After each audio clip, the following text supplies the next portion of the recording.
Kopi Nusantara memang tiada duanya pemirsa. Beberapa bulan yang lalu mungkin pernah mendengar kopi yang berujung maut.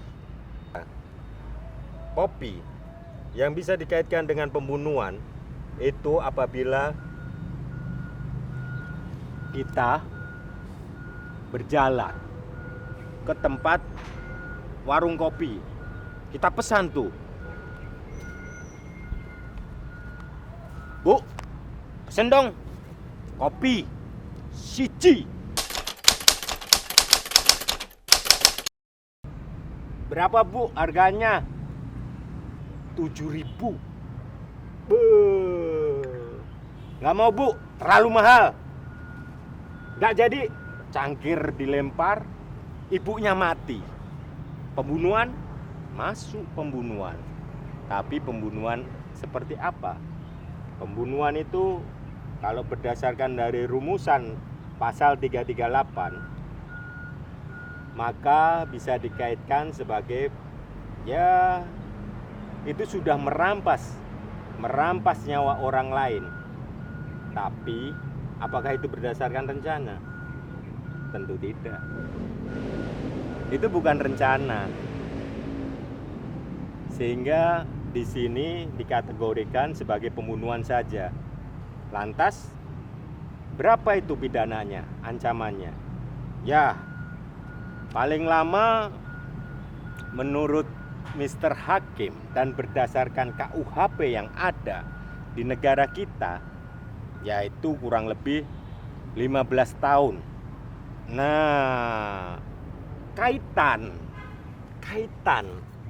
dengan yang kemarin, kasus hukum ataupun kasus yang berkaitan dengan kopi yang bisa membunuh, itu kemarin bisa berdasarkan apakah itu merupakan sebuah pembunuhan berencana.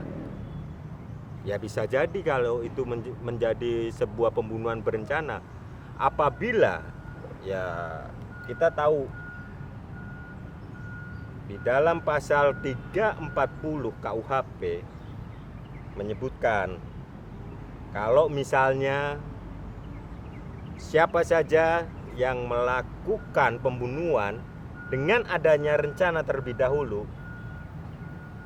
maka bisa dikategorikan sebagai pembunuhan berencana. Pidana kurang lebih ya boleh dikatakan paling lama seumur hidup mungkin, atau dalam jangka waktu tertentu. Ya nanti Mr. Hakim dan beberapa hakim-hakim yang lainnya lah yang nantinya akan memutuskan. Kurang lebih untuk pembunuhan itu seperti itu pemirsa.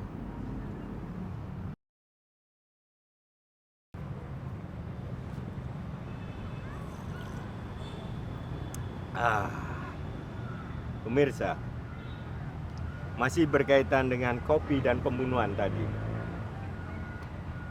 Kopi dan pembunuhan tadi bisa dikaitkan dengan adanya alat bukti dan tentu saja adanya barang bukti.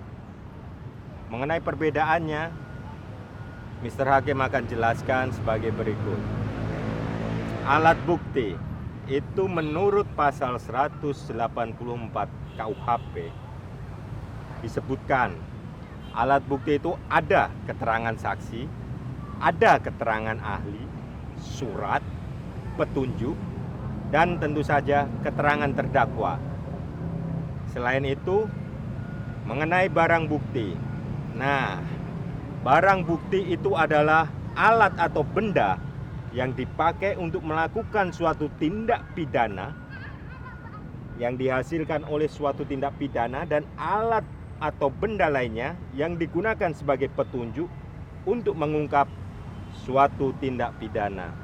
Itulah perbedaannya antara alat bukti dan barang bukti.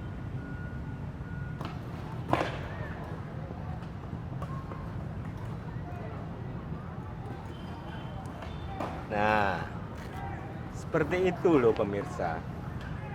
Jadi pemirsa bisa lebih mengetahui mengenai alat bukti, barang bukti pembunuhan dan pembunuhan berencana. Semoga ulasan-ulasan Mr. Hakim tadi bisa memberikan pencerahan bagi pemirsa sekalian. Mari melihat hukum tidak semata sebagai hukuman semata, melainkan sesuatu yang memang kita butuhkan.